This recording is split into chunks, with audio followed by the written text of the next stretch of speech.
Commençons avec un chapitre de Tilim pour nos chers frères et sœurs dans le monde entier. Shira Malay, c'est la donne Batsoros et Likuros et Vianeni Adino Yatil le Nafshi Misfa Sheker, Miloshen Remio Mayit, alors Roma Yotev Lachlosh Remio, Chitze Gibber Shunim Gachel Resomim, Oyoli, Kigati Mesho, Shranti Moli Kedor, Rabas Shoch, Lodon Nafshi Misoini Sholem, Ani Sholem, Chiada Beheim, Olam Milchomo, peu de tzedaka. Et maintenant pour un Dvar Torah, la paracha de cette semaine, parachat Metzora, au début du chapitre, je ne m'excuse pas au début du chapitre, mais au chapitre Yudalet, 14, versets 13 et 14, le pasuk dit la chose suivante. Vadaber Hashem el Moshe val Aaron est mort, Dieu il parle à Moshe et Aaron. Kitavo el Eretz Kenan, quand vous arriverez au pays de Kenan, Asher ani noté lachem lachuza, que moi je vous donne comme héritage, donc ça va vous appartenir. Dit Dieu, venatati, je vais poser, je vais placer Negat Sarad, cette léprosie, encore par manque de meilleurs mots, cette tâche, où ça, Bevet Eret Achuzatrem, dans les maisons de votre pays que vous allez hériter, dans votre pays. Quand on parle de Tsarad, Negat Tsarad, donc ça paraît quelque chose de négatif. Donc il va y avoir des tâches dans les maisons qu'il faudra nettoyer, arracher, comme la Torah continue plus tard, qu'est-ce qu'il faut faire avec? Mais Rashi nous dit quelque chose d'extraordinaire. Et je vais vous lire le Rashi, Pasuk la Medalet.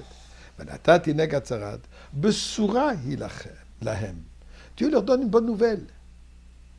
Que quoi? Shanegaim baim alehem. Que ces plaies, ces tâches viendront. De quelle manière ce sera une bonne nouvelle? Les filles sheitminu amorim, matmoniot shel zahav bikirot batehem. La nation des Amorim, eux, ils ont caché dans les murs de leur maison, des Rashi dit, Kol arba'im shana shayu Yisrael bamidbar, pendant les 40 ans que le peuple juif se trouvait dans le désert, et ils savaient que le plan est d'arriver en Eretz Kenan. Alors les Amorim, ils ont caché dans leurs murs des trésors, et par le fait qu'il y a eu maintenant cette tâche, cette plaie, qu'il fallait arracher les pierres, il fallait démonter des murs, Nutat habayit umotzan. C'est comme ça qu'en ouvrant les murs de la maison, ils ont pu trouver ces trésors. Donc c'est quelque chose de positif. Le Rebbe rapporte ici, la Torah nous dit Eretz Kenan, pas le pays des Amorim. En Eretz Kenan, il y avait beaucoup de nations. Pourquoi est-ce que Rashi attire l'attention particulièrement sur le peuple des Amorim, Eh bien, la Chassidoute explique que quand on parle de Eretz Kenan, les 7 nations que le peuple juif a renvoyées, a repoussées de Eretz Kenan, on parle aussi de nous-mêmes, notre Kenan, notre pays. Ça veut dire que nous devons déraciner de nous 7 caractéristiques négatives que nous possessons. Je ne vais pas rentrer dans les détails, mais on les connaît. Donc notre devoir est, pour transformer Eretz Kenan, que ça devient Eretz Israël, que ça devient le peuple, le pays Eretz Israël, Eretz HaKodesh, il faut se débarrasser de toute notre négativité. Rashi dit il y a quelque chose de particulièrement avec les Amorim. Qu'est-ce qu'il y a les Amorim?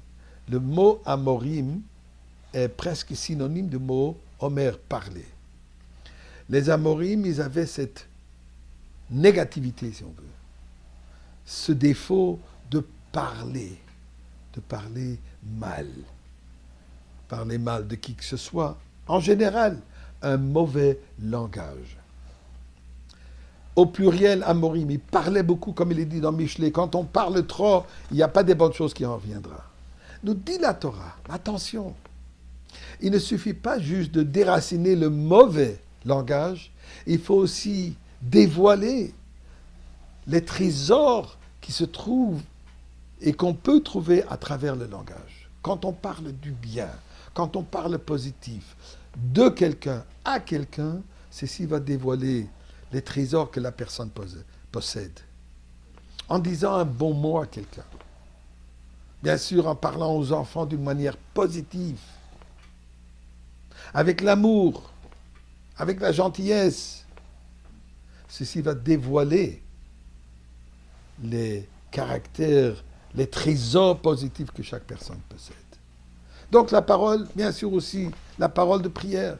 Alors nous prions à Kadosh Baruch Hu, pas seulement on le pense, on le prie. Ad Matai, combien de temps on va rester en galoute? Nous voulons Mashiach maintenant.